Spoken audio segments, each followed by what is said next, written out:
অনুগ্রহ করে আমার কথা শোনার চেষ্টা করুন। মাননীয় সদস্যবৃন্দ, আমরা মহান জাতীয় সংসদে কার্যপ্রণালী বিধি, সংবিধান এবং রেওয়াজসমূহ অনুসরণ করতে চাই। আপনারা এখানে কোনো খারাপ প্রেসিডেন্স উত্থাপন করবেন না। দয়া করে আপনাদের আসনে বসুন এবং মহামান্য রাষ্ট্রপতির ভাষণ শোনার জন্য অপেক্ষা করুন।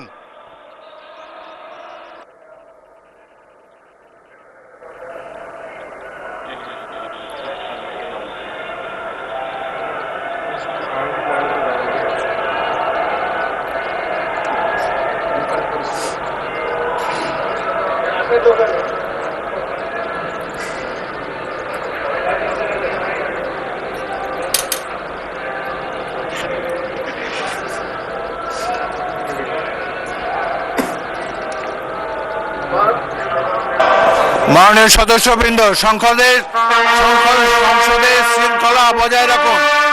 অপেক্ষা করুন ভাষণের জন্য।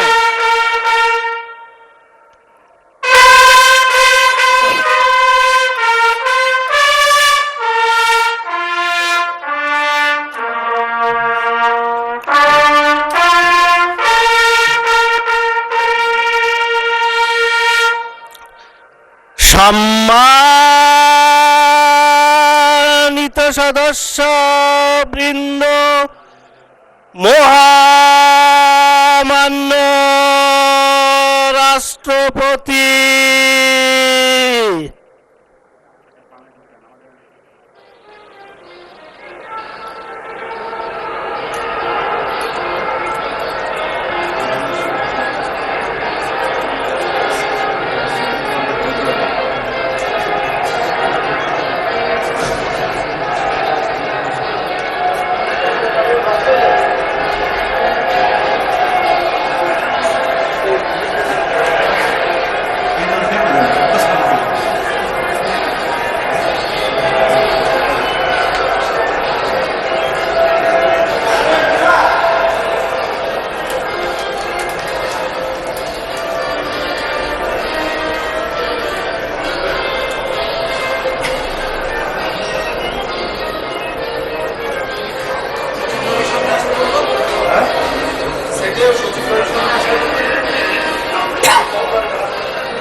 মাননীয় সদস্যবৃন্দ, আমি এখন মহামান্য রাষ্ট্রপতি জনাব মোহাম্মদ শাহাবুদ্দিনকে তার মূল্যবান ভাষণ প্রদানের জন্য অনুরোধ জানাচ্ছি।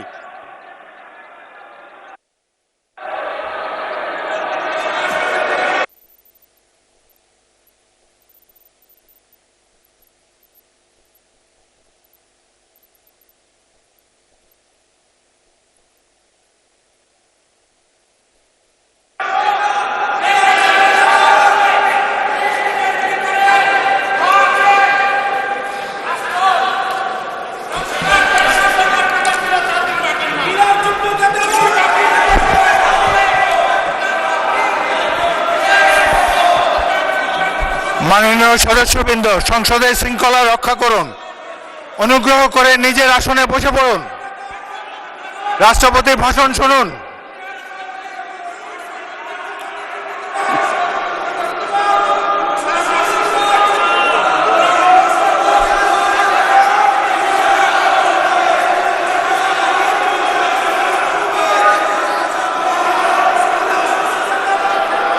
বিসমিল্লাহির রহমানির রহিম। সম্মানিত সংসদ নেতা ও প্রধানমন্ত্রী, জনাব স্পিকার ও ডিপ্টি স্পিকার, হিজ এক্সেলেন্সিস,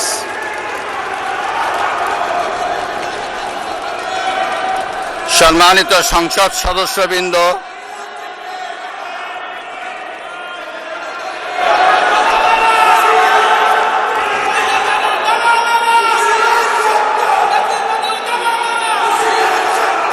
আমন্ত্রিত অতিথিবৃন্দ,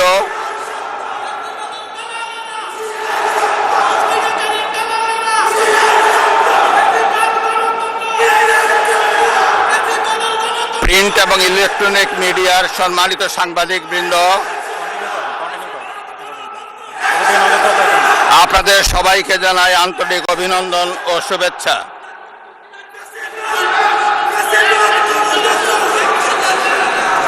জনাব স্পিকার,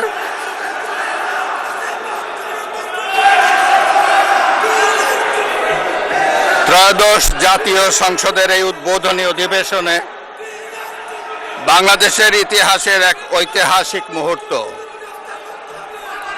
হাজারো শহীদের রক্তের সিঁড়ি বেয়ে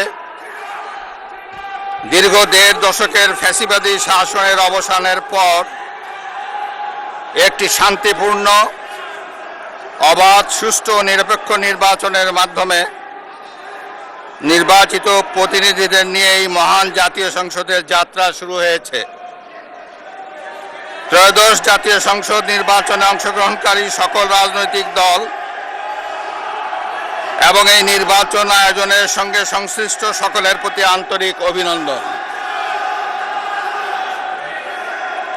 অবাধ, সুষ্ঠু ও নিরপেক্ষ নির্বাচন আয়োজনের জন্য নির্বাচন কমিশন, মাঠ প্রশাসন, আইন শৃঙ্খলা রক্ষাকারী বাহিনী সহ প্রজাতন্ত্রের কর্মচারীদের নিরলস পরিশ্রম এবং নির্বাচনে অংশগ্রহণকারী সকল রাজনৈতিক দল ও ব্যক্তি, আন্তরিক উদ্যোগ এবং সাধারণ জনগণের স্বতঃস্ফূর্ত অংশগ্রহণ গণতন্ত্রের ইতিহাসে একটি উজ্জ্বল দৃষ্টান্ত হয়ে থাকবে। বিএনপির চেয়ারম্যান জনাব তারেক রহমানের নেতৃত্বে বর্তমান জাতীয় সংসদে বিএনপি ও সমমনা দলগুলোর 2/3 বেশি আসনে বিপুল ভোটে জয়লাভ করেছে। জাতীয় সংসদে একটি শক্তিশালী বিরোধী দলের পাশাপাশি কয়েকজন স্বতন্ত্র সদস্য রয়েছেন। আমি এই সংসদে আপনার মাধ্যমে প্রধানমন্ত্রী তারেক রহমান এবং তার নেতৃত্বে গঠিত নতুন সরকারকে আন্তরিক অভিনন্দন জানাচ্ছি।